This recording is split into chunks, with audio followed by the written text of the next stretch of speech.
아주 오래전 한국의 아름다운 임실 지역에는 풍요로운 자연과 아름다운 산과 호수가 있었다.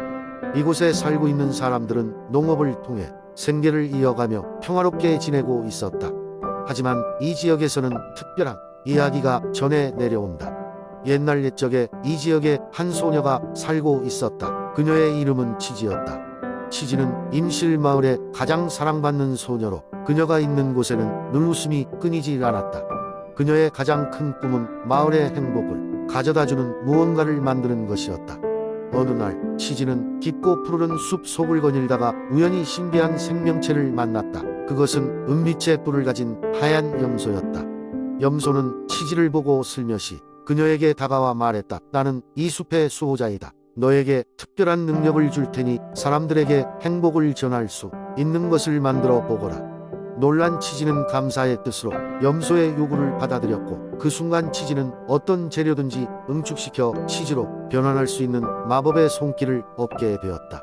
치지는 마을로 돌아와 그녀의 능력을 발휘하기 시작했다. 처음에는 모든 것이 낯설었지만 치즈를 만들면서 그녀의 능력은 점점 더 강해졌다. 그녀가 만든 치즈는 신선하고 고소하면서도 맛이 훌륭했다. 마을 사람들은 치지의 치즈를 먹고 모두 행복하게 변했다. 결국 임실 지역은 전국적으로 치즈로 유명해지게 되었고 사람들이 임실을 찾기 시작했다. 치지는 단순히 치즈를 만드는 것으로 그치지 않았다. 그녀는 사람들과 함께하는 다양한 축제를 열어 많은 사람들이 임실을 방문하도록 만들었다. 사람들이 모여 치즈 시식을 하고 염소 치즈로 만든 다양한 요리를 즐기며 기쁨과 사랑을 나누었다. 이로써 임실은 치즈의 나라로 거듭나 많은 사람들의 사랑을 받게 되었다. 세월이 흘러 임실에 대한 전설과 치즈 이야기는 오랫동안 전해 내려오게 되었고 그녀는 임실의 치즈 여왕으로 불리게 되었다. 치즈의 이름과 그녀가 전한 행복은 지금도 임실을 방문하는 이들의 마음속에 살아 숨쉬고 있다. 이곳 사람들은 여전히 치즈 만들기 전통을 이어가며 그들의 삶을 사랑과 행복으로 가득 채우고 있다. 두 번째 이야기. 옛날 옛적 빛고을이라 불리는 광주 지역에는 평화로운 산과 맑은 강이 흐르는 아름다운 마을이 있었다. 이 마을 사람들은 서로 도우며 화목하게 살아가고 있었지만 한 가지 큰 걱정이 있었다. 그것은 바로 마을로부터 멀지 않은 곳에 있는 화산 속 깊은 호수에 용이 살고 있다는 전설이었다. 사람들은 그 용이 화산을 폭발시켜 마을을 위험에 빠뜨릴지도 모른다고 두려워하고 있었다. 마을 사람들 사이에서는 다양한 이야기가 오갔다. 누군가는 이 용이 마을의 운명을 지켜주는 수호자라고 말했고 또 누군가는 그저 잠자는 맹수일 뿐이라고 주장했다. 하지만 그 용을 실제로 본 사람은 아무도 없었다. 그래서 사람들은 항상 두려움 속에서 그 전설을 믿고 있었다. 어느 날 마을 내 용감한 청년 경호가 나타났다. 그는 전국을 여행하며 여러 가지 모험을 겪고 돌아온 후 용에 대한 전설을 듣고 호기심이 생겼다. 경호는 마을을 지키기 위해 자신이 직접 그 용을 찾아가 보기로 결심했다. 이후 경호는 용과 고수의 전설을 더 깊이 알아보기 위해 마을의 나이든 현자를 찾아갔다. 현자는 경호에게 오래된 두루마리를 펼쳐 보이며 용에 관한 이야기를 들려주었다. 이 용은 오랜 세월 동안 이곳을 지켜왔단다. 하지만 최근 들어 그의 잠이 불안해졌다고 전해진다. 그의 잠을 방해하는 무언가가 있을 게야. 경호는 이를 듣고 용의 잠을 방해하는 것이 무엇인지 찾아 해결하고 싶었다. 경호는 용이 살고 있다는 화산으로 떠났다. 오래된 나무들 사이로 난 좁은 길을 따라가면서도 그는 두려워하지 않았다. 산의 정상에 다다랐을 때 그는 거대한 호수를 발견했다. 호수의 물은 마치 보석처럼 반짝였지만 그 속에는 불안한 기운이 스며든 듯했다. 호수가 너머로 번쩍이는 빛을 내뿜자 경호는 주저하지 않고 호수 근처로 다가갔다. 호수의 중앙에서 커다란 비늘과 날개를 가진 용이 그를 지켜보고 있었다.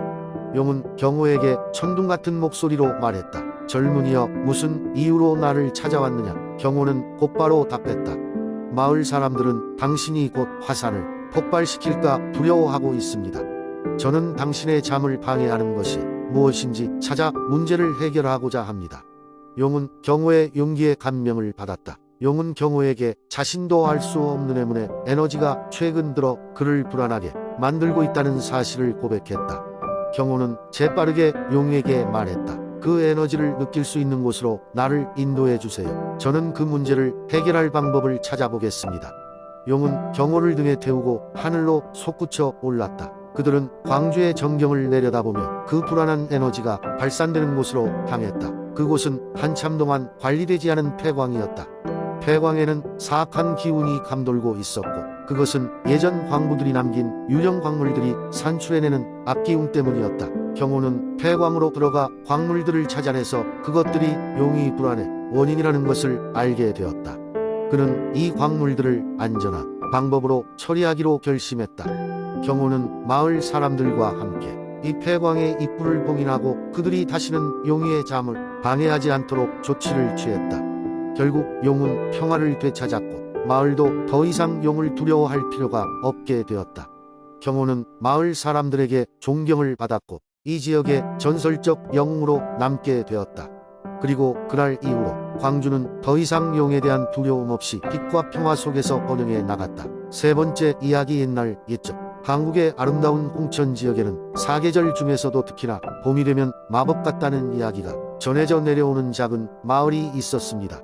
마을 사람들은 이때가 되면 활짝 피어나는 꽃들과 생명력 넘치는 숲속의 소리에 귀를 기울이며 그 기적을 즐겼습니다. 이 마을에는 소연이라는 작은 소녀가 살고 있었습니다. 소연은 자연을 사랑하고 매일 아침마다 작은 연못가에 나가서 아침 햇살을 즐기며 물고기에게 인사를 건넸습니다.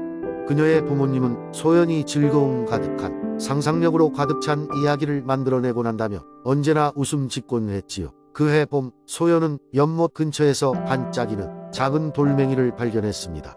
그 돌은 보통의 돌과는 달리 빛을 발하며 온기를 전달하고 있었지요. 호기심이 많던 소연은 이 돌을 주머니에 넣고 마을의 할머니, 현명하신 명희 할머니를 찾아갔습니다. 명희 할머니는 돌을 보는 순간 자신이 어린 시절에 듣던 전설에 대해 떠올렸습니다. 바로 봄의 시작을 알리는 마법의 돌에 관한 이야기였습니다. 그 마법의 돌은 마을의 자연을 일깨우고 특히나 홍천 지역의 봄을 더욱 특별하게 만든다고 했죠.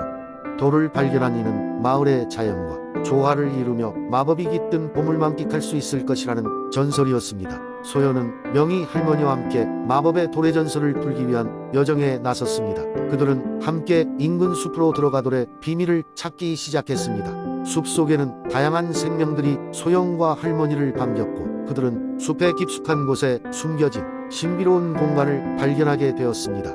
그곳에서 돌은 더욱 강하게 빛났고 곧바로 놀라운 일이 벌어졌습니다. 바로 신비로운 음성과 함께 봄의 요정이 나타난 것입니다.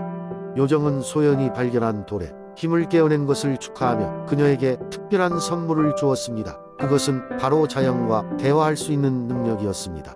소연은 이 능력을 통해 마을의 모든 생명체들과 소통하며 그들의 기쁨과 슬픔을 이해할 수 있게 되었고 그들의 이야기를 전하는 전령사로서의 임무를 받았습니다. 홍천의 봄은 그해 더욱 화려해졌고 마을 사람들은 소연이 자연과 함께하는 다양한 이야기들에 귀를 기울이며 즐거운 시간을 보냈습니다. 그 이후로 홍천의 봄은 누구에게나 열려있는 마법과 같은 시간으로 기억되었습니다. 시간이 흐를수록 소연은 마을의 중요한 부분으로 자리 잡았고 그녀의 이야기는 세대를 이어가며 봄이 올 때마다 살아 숨쉬게 되었습니다. 그리고 마법의 돌은 여전히 연못가에서 빛나며 다음 이야기를 기다리고 있었습니다. 이처럼 홍천의 봄은 늘 새롭고 신비로운 이야기들로 가득해졌답니다. 네 번째 이야기. 오래전 김해의 한적한 마을 근처에는 울창한 대나무 숲이 자리 잡고 있었습니다. 마을 사람들은 그곳을 천의 숲이라고 불렀습니다.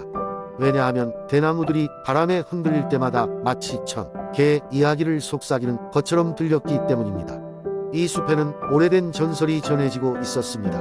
먼 옛날 천신이 인간 세상을 방문했을 때 이곳에 머물렀다고 합니다. 천신은 인간들이 서로 다투고 시기하는 모습을 보고 안타까운 마음에 자신이 가진 화합의 비밀을 숲에 숨겨두기로 결심했습니다. 그 비밀은 바로 숲 중앙에 있는 가장 굵고 오래된 대나무에 숨겨져 있다는 것이었습니다. 그러나 대나무 숲은 그 자체로 일반인은 들어갈 수 없을 만큼 밀집되어 있었고 방향을 잘못 잡으면 끊임없이 같은 곳을 맴돌게 만드는 미로와도 같았습니다. 어느 날 호기심 많은 소년 영수는 이 전설을 듣고 화합의 비밀을 찾아 나서기로 결심했습니다. 영수는 침착하게 미로 같은 숲을 탐험하기 시작했습니다. 그의 손에는 그가 늘 보물찾기를 할 때마다 들고 다니던 진주 조각이 하나 들려 있었습니다. 이 조각은 그의 할아버지로부터 물려받은 것이었는데 그의 할아버지는 이 진주가 특별한 힘을 가지고 있다고 말씀하셨습니다. 숲속을 누비던 영수는 어느 순간 이상한 소리를 듣게 되었습니다. 그것은 바로 대나무들이 바람에 흔들리며 내는 소리였지만 그날따라 매우 또렷하게 들렸습니다. 소리는 영수를 이끌었고 마침내 그는 전설에 나오는 가장 굵고 오래된 대나무에 도달하게 되었습니다. 대나무는 다른 것들과 달리 보랏빛이 감도는 신비로운 빛을 발하고 있었습니다. 영수는 가만히 그 대나무에 손을 대보았고 그 순간 진주 조각이 빛을 발하기 시작했습니다. 눈부신 빛이 순식간에 주변을 감쌌고 눈을 뜨자 그는 어느새 새로운 세상에 와 있었습니다. 거기엔 강과 산, 들을 가로지르는 평화로운 마을들이 있었고 하늘에는 무지개가 걸려 있었습니다.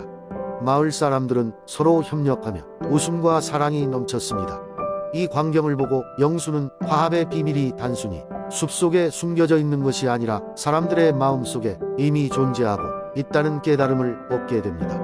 그리하여 그는 본래의 세상으로 돌아와 마을 사람들에게 그가 본 세계와 화합의 중요성을 이야기했습니다. 마을 사람들은 영수의 이야기를 듣고 서로를 존중하고 협력하며 살아가기를 결심했습니다. 그리고 그 이후로도 김해의 대나무 숲은 사람들에게 소중한 깨달음을 주는 곳으로 남아 오늘날까지도 많은 이들의 사랑을 받고 있습니다.